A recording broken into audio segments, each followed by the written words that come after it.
చిత్ర పరిశ్రమలోకి వచ్చి స్టార్ హీరోయిన్లుగా ఎదగాలనుకొని ఇప్పుడు వ్యభిచారంలోకి వచ్చిన హీరోయిన్స్ ఎవరో ఈ వీడియోలో చూద్దాం.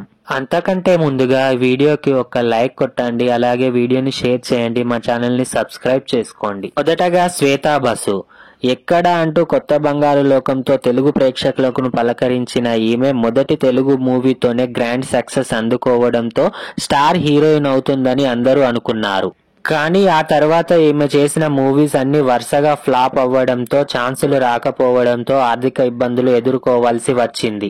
దీంతో ఒక తెలుగు మూవీ మేనేజర్ సహాయంతో వ్యభిచారం చేయడానికి సిద్ధపడింది. ఇక 2014 ఆగస్టులో ముంబై నుండి హైదరాబాద్ కు వచ్చి నెల రోజులుగా ఒకటే హోటల్లో ఉంటూ వ్యభిచారం చేస్తూ డబ్బులు సంపాదిస్తూ ఉండేది. ఆ హోటల్ మేనేజ్మెంట్ కి ఈమె మీద అనుమానం వచ్చి పోలీసులకు ఇన్ఫార్మ్ చేయగా పోలీసులు 2 రోజుల పాటు ఈమె మీద నిఘా పెట్టారు. అలా ఈమె ఉంటున్న రూమ్ కు తరచూ చాలా మంది బిజినెస్ మ్యాన్లు, రాజకీయవేత్తలు వెళ్తూ ఉండడంతో తమ డౌట్ ని క్లియర్ చేసుకున్న పోలీసులు 2014 సెప్టెంబర్ లో శ్వేతా బసు ఉంటున్న రూమ్ పై రైడ్ చేసి ఆమెతో పాటు ఒక బిజినెస్ మ్యాన్ ని కూడా రెడ్ హ్యాండెడ్ గా పట్టుకోవడం జరిగింది. దీంతో ఈ న్యూస్ అప్పట్లో అన్ని చోట్ల వైరల్ గా మారింది. ఇక ఈమెను నాంపల్లి కోర్టులో హాజరుపరచగా కోర్టు ఈమెకు 3 నెలల జైలు శిక్ష విధించింది. ఇక విడుదలయ్యాక శ్వేతా బసు తెలుగు ఇండస్ట్రీకి గుడ్ బై చెప్పి హిందీ సీరియల్స్, వెబ్ సిరీస్ లో నటిస్తూ ఉండేది. ఆ తర్వాత 2018లో రోహిత్ మిథాలిని అనే అసిస్టెంట్ డైరెక్టర్ ను ప్రేమించి పెళ్లి చేసుకుంది. పెళ్లైన 8 నెలలకే వీరిద్దరు మధ్య మనస్పర్ధలు వచ్చి గొడవలు మొదలయ్యాయి. దాంతో వారిద్దరూ విడాకులు తీసుకుని విడిపోయారు. ప్రస్తుతం ఈమె ఒక నటునితో డేటింగ్ చేస్తూ రెండో పెళ్లికి కూడా సిద్ధమవుతుంది. ఇక రెండో హీరోయిన్ వినిత. ఇంట్లో ఇల్లాలు వంటింట్లో ప్రియురాలు అనే మూవీతో తెలుగులో ఎంతో మంచి గుర్తింపు తెచ్చుకున్న ఈమెకు ఆ తర్వాత సినిమాల్లో ఛాన్సులు రాకపోవడంతో, దీంతో ఆమె తల్లి డబ్బు కోసం వినితకు సినిమాల్లో వచ్చిన పేరును పెట్టుబడిగా పెట్టుకుని కూతురితో వ్యభిచారం చేయించడం మొదలు పెట్టింది. అలా రాజకీయ నేతల దగ్గరికి కూతుర్ని పంపుతూ అప్పట్లో ఒక రాత్రికి 1,50,000 రూపాయలు తీసుకునేదని టాక్ కూడా ఉండేది. ఇక ఈ రోజు రోజుకి కస్టమర్లు ఎక్కువ అవ్వడంతో కేబీఆర్ బీచ్ లో ఒక ఇంటిని కూడా రెంట్కు తీసుకుని అక్కడే రాజకీయ నేతల్ని, వ్యాపారుల్ని రప్పించుకుంటూ తన వ్యాపారాన్ని కొనసాగిస్తూ ఉండేది. ఇది మాత్రమే కాకుండా సినిమా ఇండస్ట్రీకి వచ్చే అప్కమింగ్ హీరోయిన్స్ కి మరియు క్యారెక్టర్ ఆర్టిస్టులకి డబ్బు ఆశను చూపించి తమ గెస్ట్ హౌస్ కి రప్పించుకొని బిజినెస్ ని పెద్దగా చేయడం మొదలు పెట్టింది. ఇక హీరోయిన్ గా ఉన్నప్పుడు కూడా ఇంతలా సంపాదించలేని వినిత ఈ దందా వల్ల అతి తక్కువ సమయంలోనే బంగ్లా, కార్లు, ల్యాండ్స్ తీసుకోవడంతో తన తోటి సినిమా హీరోయిన్స్ తట్టుకోలేకపోయారు. ఎలాగైనా ఈమెను ఇరకించాలని 2003లో పోలీసులకు ఈమె చేస్తున్న వ్యభిచారం గురించి ఇన్ఫార్మ్ చేయగా వినిత ఫామ్ హౌస్ మీద పోలీసులు రైడ్ చేసి వినిత మరియు ఆమె తల్లితో పాటు మరో 3 రాజకీయ నేతల్ని అరెస్ట్ చేసి అక్కడున్న డబ్బును స్వాధీనం చేసుకున్నారు. దీంతో మరుసటి రోజు ఈ న్యూస్ మొత్తం స్ప్రెడ్ అయినా తనకున్న రాజకీయ పలుకుబడితో వినిత అరెస్ట్ అయిన మరుసటి రోజే రిలీజ్ అయి బయటకు వచ్చింది. ఇక అప్పటి నుంచి వ్యభిచారం చేస్తూ 5-6 సార్లు పట్టుబడ్డ. తన బిజినెస్ లో ఇది అంతా కామన్ కాబట్టి అంతలా పట్టించుకునేది కాదు. 47 సంవత్సరాలు ఉన్న వినిత ఇప్పటికీ పెళ్లి చేసుకోకుండా సింగిల్ గానే ఉంటుందని చెప్పుకోవచ్చు. ఇక మూడో నటి భువనేశ్వరి. ఈమె చేసిన గ్లామర్ పాత్రలతో తెలుగు, తమిళ, మలయాళ భాషల్లో తనకంటూ ఒక ఫాలోయింగ్ తెచ్చుకుంది. అలా ఈమె మొదట్లో హీరోయిన్ గా అవ్వాలని ఇండస్ట్రీకి వచ్చిన ఛాన్సులు ఇస్తామని అందరూ డబ్బులు ఇవ్వకుండా ఈమెను లైంగికంగా వాడుకోవడంతో తట్టుకోలేకపోయిన భువనేశ్వరి అప్పటి నుంచి డబ్బులు తీసుకుంటూ అందరి దగ్గరికి వెళుతూ వ్యభిచారం చేయడం మొదలుపెట్టింది. ఇక అదే సమయంలో మూవీ మేనేజర్ గా పనిచేస్తున్న గణేష్ అనే వ్యక్తిని పెళ్లి చేసుకోగా అతనే కస్టమర్లను వెతికి భార్య దగ్గరికి తీసుకొచ్చేవాడు.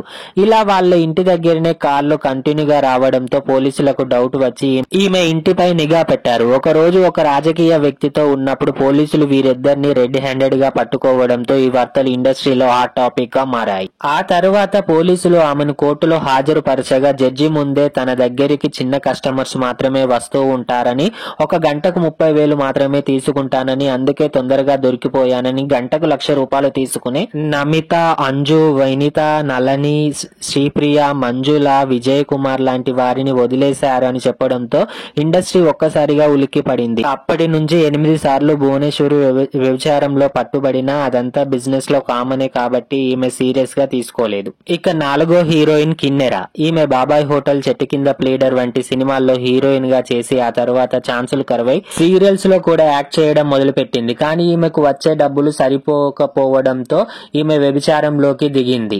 ఈమె వ్యభిచారం చేయడమే కాకుండా ఇండస్ట్రీకి వచ్చే అప్కమింగ్ ఫీమేల్ ఆర్టిస్ట్ కి డబ్బులు ఇచ్చి వారిని రాజకీయ నాయకుల దగ్గరికి, వ్యాపారవేత్తల దగ్గరికి పంపిస్తూ వ్యభిచారం చేస్తూ బాగా డబ్బు సంపాదిస్తూ ఉండేది. ఇక ఈమె టార్చర్ భరించలేని ఒక అమ్మాయి పోలీసులకు ఇన్ఫార్మ్ చేయగా కిన్నెరను రెడ్ హ్యాండెడ్ గా పట్టుకోవాలని ఒక శాటిలైట్ ఛానల్ కి స్ట్రింగ్ ఆపరేషన్ చేయమని చెప్పారు పోలీసులు.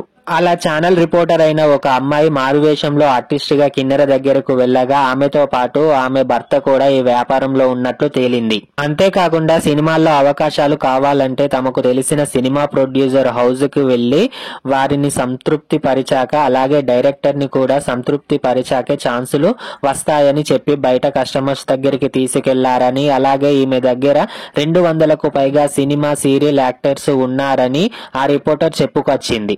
దీంతో అప్పట్లో ఈ న్యూస్ అన్ని చోట్ల వైరల్ గా మారింది. అలా ఆ తర్వాత పోలీసులు కిన్నెరను అరెస్టు చేసినా తనకున్న పలుకుబడితో మరుసటి రోజే బయటకు వచ్చేసింది. ఇక 5వ హీరోయిన్ రంజిత. ఈమె మామి చిగురు, శుభాకాంక్షలు, శ్రీరాములయ్య సినిమాతో మంచి గుర్తింపును తెచ్చుకుంది. కానీ రాను రాను హీరోయిన్ గా తన కెరీర్ డౌన్ అవ్వడంతో 2000 సంవత్సరంలో రంజిత రాకేష్ మీనన్ అనే ఆర్మీ మేజర్ ని పెళ్లి చేసుకుని లైఫ్ లో సెటిల్ అయ్యింది. కానీ పెళ్లైన 6 సంవత్సరాలైనా ఈమెకు పిల్లలు పుట్టకపోవడంతో ఆమె అక్క ఇచ్చిన సలహాతో నిత్యానంద స్వామిని దర్శించుకుంటే పిల్లలు పుడతారని చెప్పడంతో రంజిత నిత్యానందను కలవడం జరిగింది. అలా వీరిద్దరికి మంచి పరిచయం పెరిగి ఆ పరిచయం కాస్త సన్నిహితంగా మారి అప్పటి నుండి ఈమె తన భర్తను వదిలేసి ఎప్పుడు నిత్యానంద దగ్గరే ఉంటూ వస్తూ ఉండేది. ఇక ఈమె భర్త కూడా నిత్యానంద సేవ చేస్తూ ఉందిలే అని లైట్ గా తీసుకున్నాడు. కానీ ఒక ఛానల్ స్ట్రింగ్ ఆపరేషన్ ద్వారా వీరిద్దరూ రొమాన్స్ చేస్తున్న వీడియో బయటకు రావడంతో వీరి అక్రమ సంబంధం బయటకు వచ్చింది. వీరి అక్రమ సంబంధం గురించి మీడియాలో హల్చల్ అయ్యింది. దీంతో ఆమె భర్తనే తన భార్య మీద వ్యభిచారం చేస్తుందని పోలీసులకు కంప్లైంట్ ఇవ్వడంతో పోలీసులు రంజితాని అరెస్ట్ చేశారు. ఇక ఈమె బయటకు రాగానే భర్తకు విడాకులు ఇచ్చేసి నిత్యానంద దగ్గరకు వెళ్లిపోయింది. ఇక ఇదే లిస్టులో నటి దివ్యశ్రీ కూడా ఉంది. ఈమె తెలుగులో చాలా మూవీస్ చిన్న చితక పాత్రలు చేసిన బీటెక్ బాబులు మూవీతో కొంతవరకు గుర్తింపు తెచ్చుకుంది. కానీ ఆ తర్వాత సక్సెస్ రాకపోయేసరికి ఆర్థిక ఇబ్బందుల వల్ల ఈమె వ్యభిచారం చేయడం మొదలు పెట్టింది. అలా గుంటూరులో నెల రోజుల నుంచి ఒకే హోటల్లో వ్యభిచారం చేయడంతో హోటల్ సిబ్బందికి డౌట్ వచ్చి పోలీసులకు ఇన్ఫార్మ్ చేశారు. ఇక పోలీసులు 2014లో ఆ హోటల్ మీద రైడ్ చేసిన కస్టమర్ తో ఉన్న దివ్యశ్రీని రెడ్ హ్యాండెడ్ గా పట్టుకున్నారు. దీంతో దివ్యశ్రీని అరెస్టు చేసిన వార్త అప్పట్లో చాలా వైరల్ అయ్యింది. ఇక మరో నటి సంగీతా బాలన్. ఈమె తమిళనాడుకు చెందిన బుల్లితెర నటి.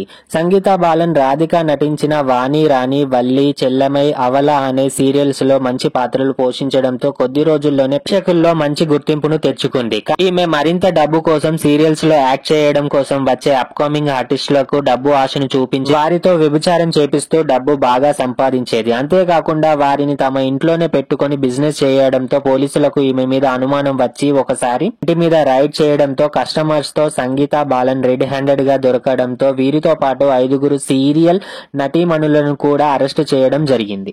వీడియో నచ్చితే వీడియోకి ఒక లైక్ కొట్టండి, అలాగే వీడియోని షేర్ చేయండి, మా ఛానల్ ని సబ్స్క్రైబ్ చేసుకోండి. మరిన్ని ఇలాంటి వీడియోస్ కోసం మా ఛానల్ ని ఫాలో అవ్వండి. Bye friends.